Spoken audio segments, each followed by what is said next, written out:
Welcome to Divcasts from University of Chicago Divinity School.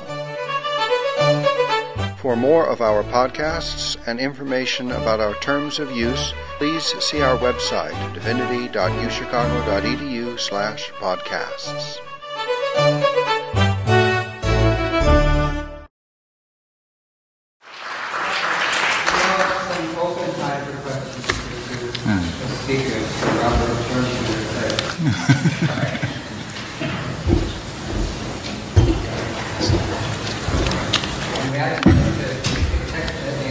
Informational questions. Are you working on this? Yes. That's coming out next? Yes. Oh, yeah, yes. In a volume shared with Paul Walker. When is it due out? I don't know. Do you know, Paul? This year. Yes, definitely this year. Oh. Yes.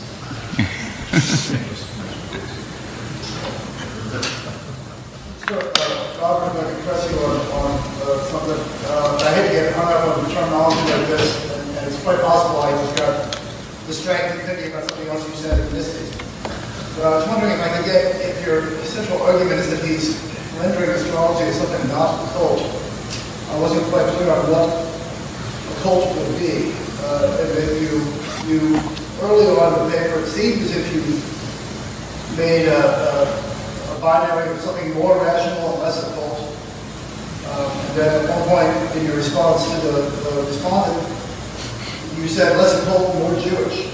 So I'm wondering sort of where what occult is if you called you non-occult. And this is just because these terms get used so much, and I wasn't clear if you're saying it's not occult, then what is it not? I think that's a fair question. I mean, I think, a number of speakers at this conference have raised how problematic, I think you did, how problematic the term occult is. So I don't have an answer to that. I would say, no, I think he's saying it's not occult in the following way. That is, it's transparent. You can study it. You don't need a guide. It's anybody can get there. But now, is Judaism occult? Yeah, okay. I see your point there. I mean, in slight self-defense, I think that was a good question. But to see, if you remember, he's writing in Hebrew to Jews. There's nothing occult about, I can see why to you there might be, but there's no, or to anybody, but in the Hebrew text, Judaism isn't occult. You see, right? So making it Jewish is making it, I would say, non-occult. But by occult, do you mean secretive? No.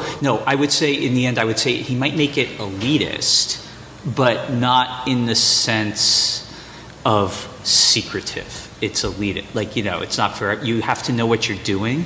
Right. And when I had that quote from Tzvi, and Yoni's comments also brought this, that it's, you need to be focusing on your religious obligations. It goes with your religious obligations, not to get you away from them.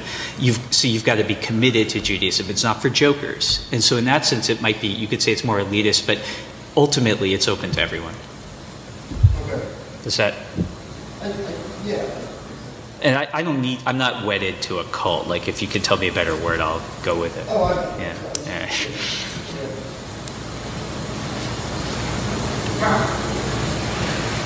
First, both presentations really informative and really helpful, so thank you. Robert, I have a question for you, and I bet you know what it's about. You teased us. Oh. You told us you were going to tell us something about the probabilistic text and the news that is not yet. Oh. Can you please maybe... Let me see. Gosh. Yeah. Sorry. Yeah. Sure. It's complicated, and it's a no. So here's what I was saying. So there's a slight Ashkenazi has a slightly earlier contemporary in Istanbul. This guy Moshe Chomtiano, or Comtino, who died around 1457. He was a very prominent rabbi, really interesting guy. He wrote a commentary on Yesod Morah. So there's an Abraham Ibn Ezra Renaissance going on. And he's very interested in Abraham ibn Ezra's statement that the secret of the ephod, right, this like the priestly vestments, and perhaps including the breastplate, like they're all into that, was very substantial. And the secret, and then Chomtiano says, the secret would make sense only to one who has studied, in Hebrew, it's Chochmat Hamidot. Now, so like that could be Kabbalah, or it could be geometry. And the secrets of heaven. So I don't have an axe to grind. I just want to, I'm just thinking about this. Do you see what I mean? So that's how, and so Chomtiano's commentary is sort of hard to know because he's talking about the symbolism. He's saying that the stones in the breastplate represent certain dimensions of the cosmos, like planets, zodiacal signs, celestial equator. Is this Kabbalistic? Is this geometrical? I don't want to take a position on Chomtiano. But I think what's happening is Ashkenazi's taking a position on it, and he's saying, oh no, it's simply symbolizing the cosmos, and astrology is the answer. Any other questions? So, Professor Decay, just an observation about why in Sasanian astrology they show Saturn and Jupiter, right, the conjunction side. But in addition to the fact that these are the two smaller planets, I think the reason is because Saturn was considered the chief of the planets, and also Jupiter was considered the second most important, the most beneficial quotation marks among the planets. That's probably, in my opinion, maybe. Could you provide some bibliography about that? That would be very interesting. Yes. Great, thank you. Thank you.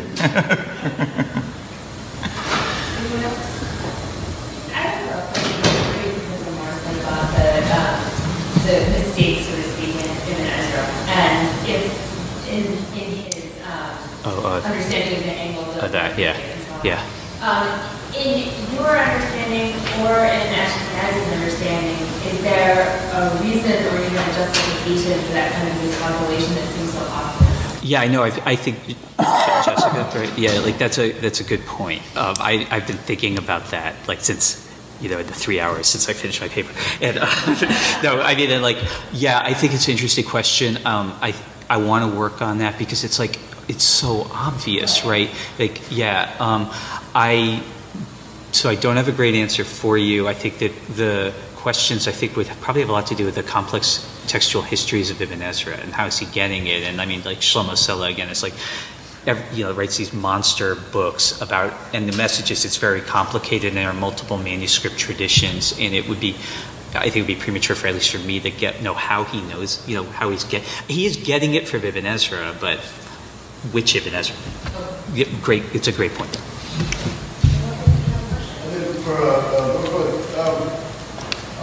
I'm really happy to hear you say this about the complexity of the corpus with Alexander, and that we're probably dealing with a very complex transmission history and whatnot else.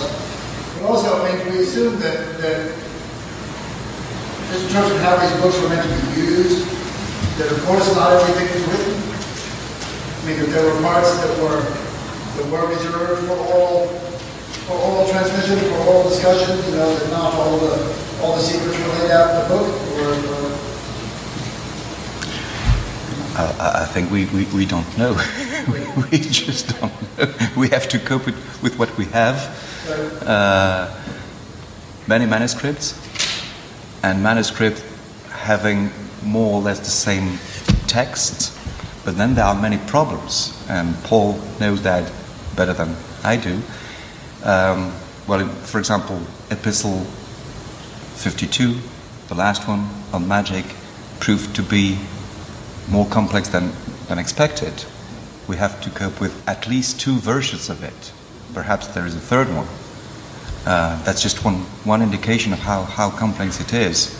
And Paul told me 32. There were also big problems with 32.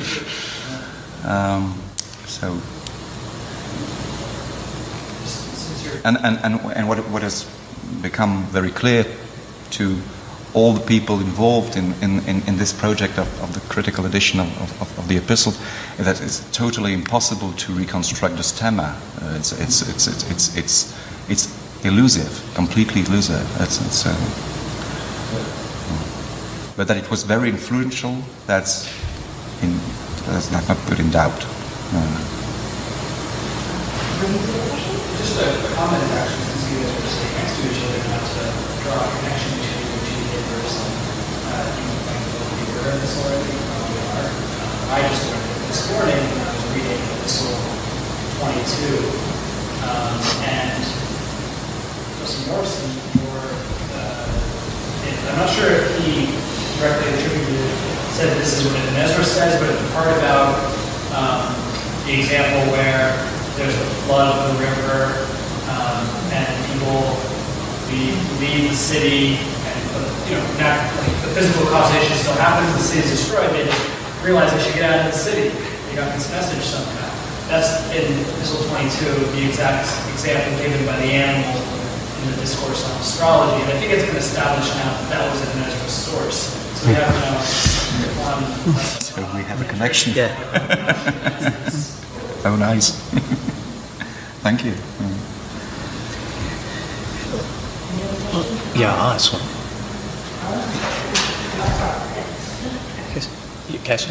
So I struck in. I mean, I'm not a scholar of the Ikhwan, but I liked what you were saying about you're looking for coherence, and I like that. And then based on Yoni's question about how like God did something at a particular time to save people, and this comes up in the Ikhwan.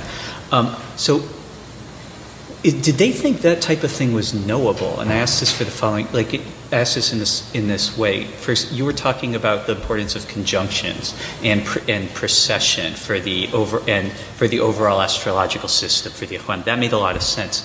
But you also had their astronomy, their Hay'a up there, and it was homocentric. And I didn't see epicycles or eccentrics. Thus, if you really drill down, it's going to be hard to get positions with. I mean, it's not that good for mathematical astronomy, right? So, those specific events, horoscopic. Did they ever? I mean, so what I'm getting at is horoscopic astrology operative for them? Did they get? Because their astronomy would seem to make it impossible. Yes, that's true. Yes, for example, in Epistle 36 as well, they have a theory about an explanation of the moon which is completely irrational, which is that by the phases of the moon, every 14 days the moon turns its head from one direction to the other, which is an astronomical impossibility. So but they were good. They were good at astrology, I think. Much more than an medicine, for example. And well, so if we are to believe that there were a group of people there, I certainly would. I would be inclined to think that one of them was an astrologer. As opposed to that, I wouldn't think that one of them was a physician, or but maybe it was not a very good astrologer. That's So, what you said about last money goes. Oh, me? Okay. Yeah. So, and I'm so medieval commentators or maybe just scholars on medieval commentators on Shir associate the Urim and the Tumim, like the gems of God's body with the Urim and the Tumim. Do you think it's possible that Chokhmah would also refer to the Shir Chokhmah? I think it's worth it's worth investigating with Chomtiano, certainly. I mean, it depends who we're talking about, which writer you're talking about. I think in Chomtiano, certainly I guess that would be a live option. I'm not unless, and that's why you're asking. That's the guy who used the word Chokhmat Hamidot. Yeah. Yeah, so I would, so certainly with Chomtiano, maybe I'd be less enthusiastic about that for Ashkenazi. But it's all a question, it's nuanced, it's gradations. I don't think, again, in that broad world, like these guys, like these people, the Fuggers and all these Christian, like in my work, my whole complex transmission chart, buying manuscripts, like I'm really into, I mean, I don't want to exclude the possibility that Kabbalah is a bigger deal than I may have come off saying it was. I think I'm very amenable to those arguments because the Christians with whom these Jewish scholars are interacting are all really into Kabbalah. So it's like the Jews tend not to be, but the Christians want to know about it. So, yeah.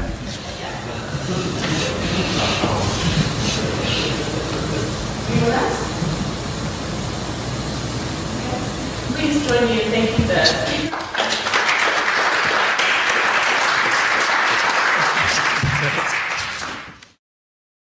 So we're actually going to believe now to begin our closing remarks right now, and so afterwards we can have a lot more conversation. So just...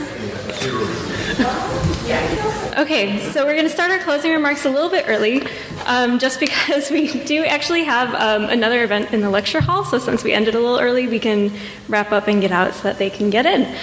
Okay, so first, thank you to everyone who has come to the Divinity School to participate in and attend this conference. It was a pleasure hearing all of the presentations and the exciting discussions that emerged from all of the insightful papers.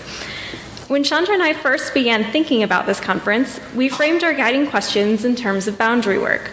As we all know, magic, science, and religion have been closely related from their beginnings, and there is much overlap and interaction between them. Although the three categories as separate fields are themselves a modern creation, these overlapping fields have been in constant contact and conversation with one another throughout history. Boundaries defining magic, science, and religion have emerged in many different cultural, geographical, and historical contexts. These boundaries have been drawn and redrawn constantly. What is considered a magical or occult practice for one generation may become science in the next. Furthermore, the terms in which and methods by which these boundaries have been negotiated also vary among different historical contexts. However, in approaching these larger questions, we believe that a conference on one particular case study in one particular time period could create a more productive discussion to thoroughly examine the essence of boundary making between all three fields of science, magic, and religion. Thomas Guerin argues that boundary work is brought on by disputes over credibility. Who has the legitimate power to represent a sector of the universe, and on what grounds? By what methods or virtues? In what circumstances?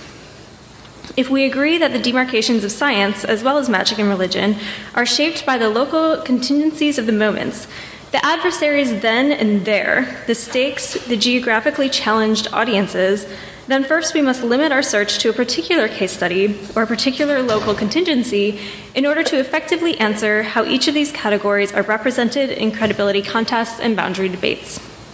In our discussions regarding our own work and research, we realized that both of our projects were aligned within this larger issue of boundary work. Chandra's research is focused upon the cultural translation and transmission of ideas concerning magic and divination and how they are redefined in new traditions. My own work focuses on the overlap between medieval scientific and mystical theories on cosmogony and the universe. Our research intersected with an interest in astrology, which became our particular case study for the conference. We narrowed our focus within astrology to the medieval Islamic world, and as we have seen from the conference presentations, astrology in this period was integrated into a cohesive program of intellectual inquiry, which included astronomy, mathematics, music, medicine, alchemy, magic, philosophy, theology, and the arts. By focusing on this particular case study and its interpretations by the various cultures that lived in the medieval Islamic world, including Islam, Judaism, and Zoroastrianism, we further hope to complicate the categories of magic, science, and religion by looking at how boundaries between these fields were articulated by medieval scholars. What types of boundaries existed in the medieval period? And at what point did debates surrounding boundaries emerge and reemerge, and in what terms were these negotiated? And although we thought that these three categories could be beneficial in thinking through pre-modern material, we also encouraged conference participants to bring critiques of the usefulness of these categories and suggestions regarding alternate approaches. In our correspondence with the speakers, we gave them a list of guiding questions for writing their papers. Some of these included, how and why did astrology become a focus of boundary debates between science and the occult?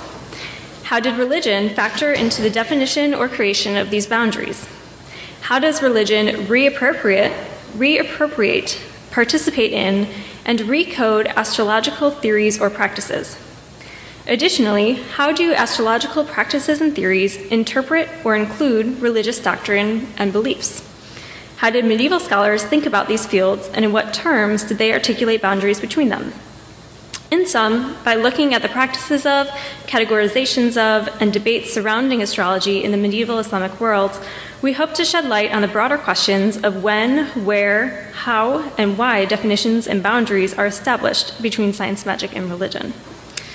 These starting questions and guiding concerns opened a rich discussion of how we, as scholars, characterize astrology, and how this sphere has been characterized by practitioners and non-practitioners alike in the medieval world. Raymond Leake's keynote address laid the groundwork about the different manners in which astrology can be characterized in the Arab Muslim world, giving us a framework within which each of our other presenters' papers could be situated.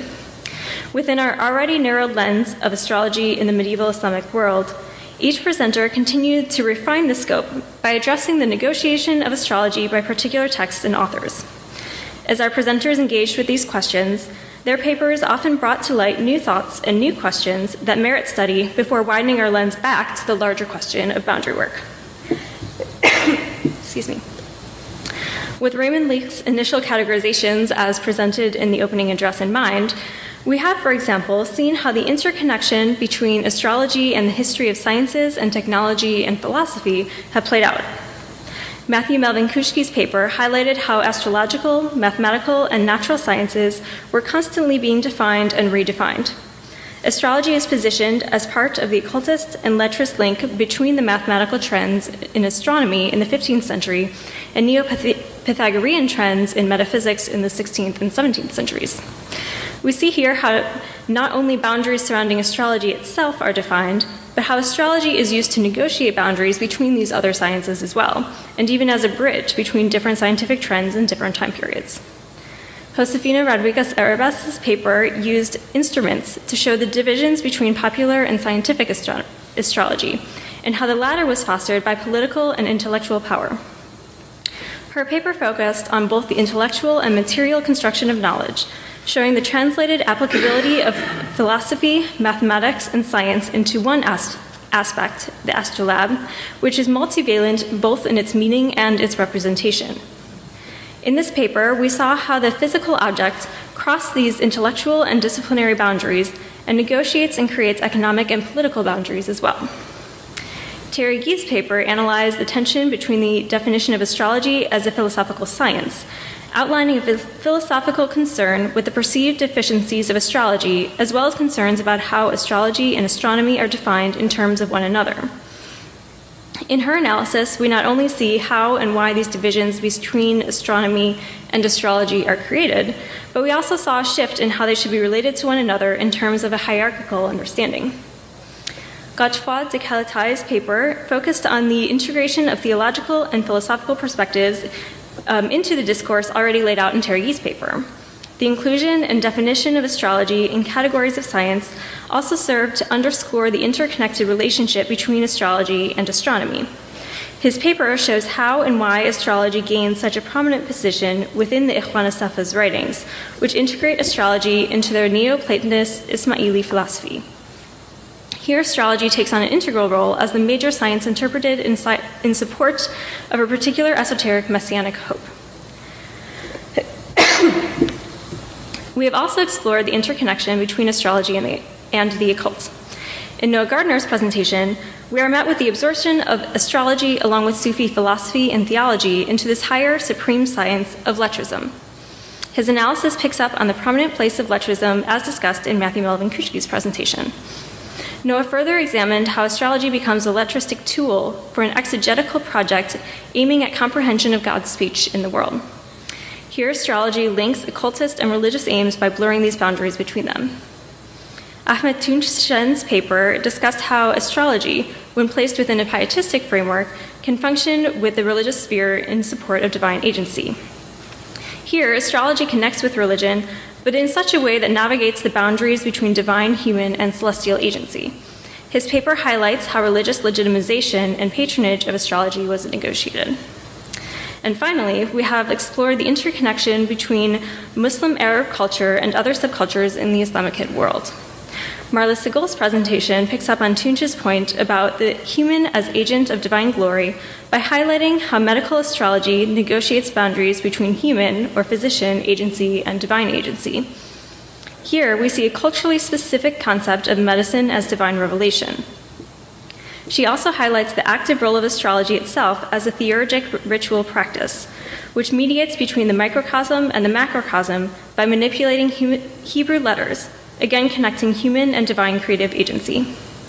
Enrico Raffaelli's paper shows how astrology, as presented in the Zoroastrian sacred corpus, serves to highlight celestial rather than human agency. The conjunction of the planets in their exaltation reflects the cosmic battle between good and evil forces.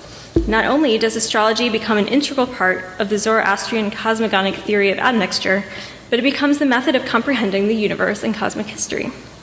This paper enters the debate on boundaries between the human and celestial or cosmic forces, but redefines these boundaries in such a way that humans do not seem to have the same manipulative agency in the universe.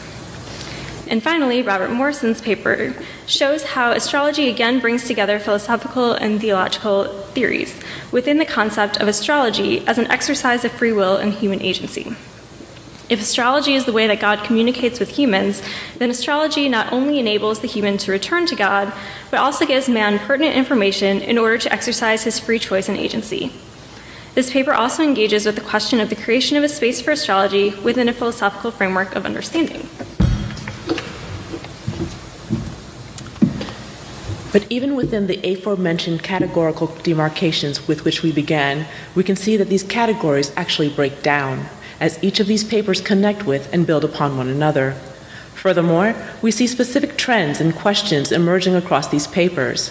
Besides talking about the role of astrology in negotiating philosophical, scientific, and religious boundaries, and how astrology underscores the tensions between human and divine agency, these presentations engage with questions within socio-cultural categories, which include politics, economics, and class status. How is knowledge acquisition demarcated? Who has access to knowledge, and which groups have potential access to it? Godefroy de Calate's paper raised the question of how the Ikhwan al-Safas need for concealment and their esoteric style or writing, which preserves the true wisdom of God's revelation within the overall metaphorical image of the sleepers of the cave, in which astrology becomes integrated with their messianic hope. Nora Gardner's presentation highlighted al-Buni's aim of writing primarily for Sufi adepts who had the requisite knowledge to comprehend the contents of his treatise, bringing up the connections between esoteric and exclusivist access to knowledge. Enrico Raffaelli's paper engaged with the question of who has access to knowledge through Zoroastrianism, through the Zoroastrian concept of astrology as revealing knowledge to the religiously literate about cosmic history and the nature of the universe. In Robert Morrison's presentation, we see Ashkenazi's view that astrology doesn't pose a problem for the prepared, educated person, meaning if one has both the intellectual capacity and preparation to understand astrology's proper relationship with divine and human agency, it no longer possesses a danger to one's religious beliefs. The acquisition of this knowledge, furthermore, allows the prepared, educated person to fully exercise their divinely granted capacity for free choice. In Terry Yee's paper, we see the division between one who knows and one who does not know in Abu Mashar's defense of astrology. Although he grants that astronomy can also lead to truth, access to astrological knowledge is the genuine path to truth that grants understanding of the states of being, of the states of the things in the world, and completes the beginning entry to truth afforded by the lesser science of astronomy. Matthew Melvin Kuschke highlights the elitist aspects of the occult sciences by bringing to the forefront the concept that the shift towards mathematics in astronomy was integrated with a shift towards Neo-Pythagoreanism in philosophy and science during a time period in which there existed an impulse to encompass and universalize the pursuits of the elite, which were empire, sainthood, occultism, and philosophy.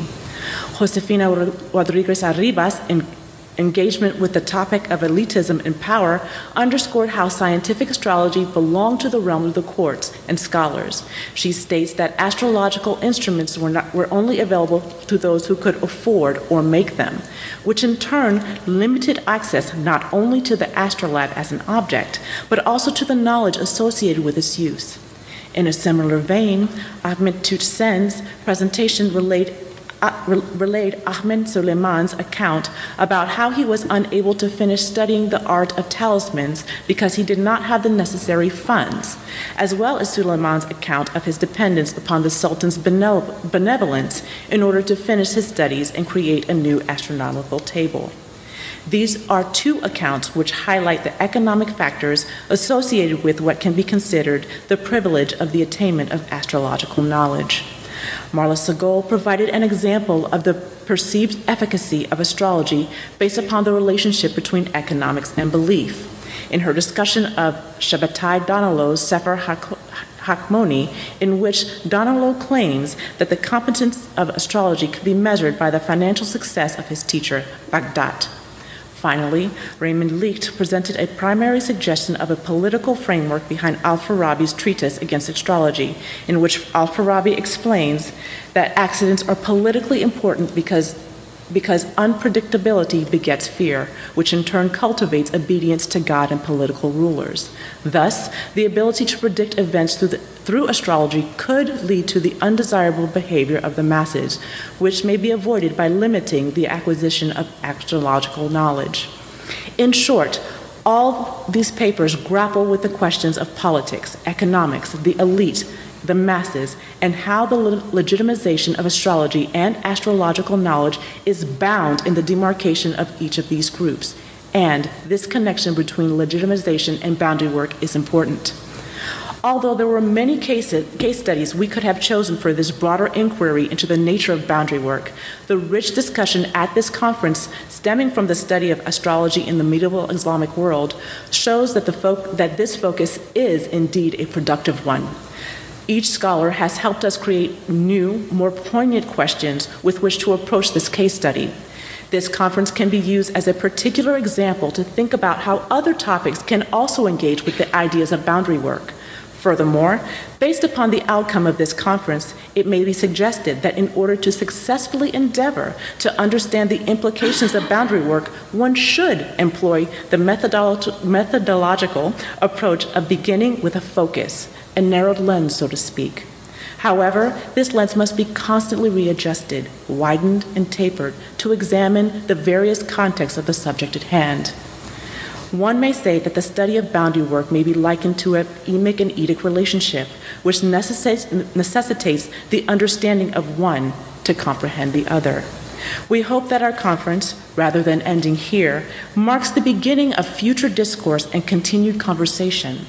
Boundary work, by its very nature, is interdisciplinary. This one conference has brought together scholars of religious studies, history, science studies, Near Eastern studies, and physics together to collectively examine the chosen case study of astrology in the medieval Islamic world. We engaged scholars from different departments who had similar interests, but who studied these issues with varied approaches and methodologies. We not only blurred our own disciplinary boundaries, but also brought together graduate students, new scholars, and established academics to create new dialogues brought about by the study of astrology in the medieval Islamic world. We hope these conversations lead to future discourse and a renewed academic interest on when and how to come together across disciplines to include an interdisciplinary outlook useful for a productive and serious discussion. This kind of conversation can help establish new, revised, and more poignant questions in which we may begin our collaborative academic inquiries. It is an exchange that leads to a productive rather than a reductive discourse, a concern that applies not just to our own case study of astrology, but to astrology in the medieval Islamic world, or to our concern with the boundary work and boundary making, but one that has implications for academic lines of inquiry in every discipline. So, with that said, Elizabeth and I would like to thank everyone for attending the conference and for taking part in such lively and interesting conversations.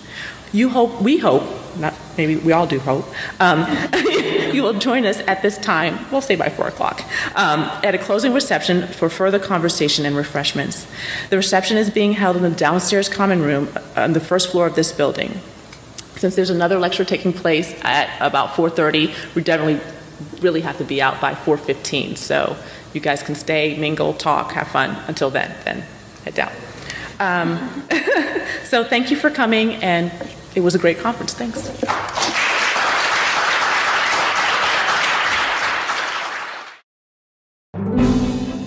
We thank you for listening to or viewing our podcast. For more information and for other podcasts, please see our website, divinity.uchicago.edu/podcasts. Copyright, the University of Chicago Divinity School.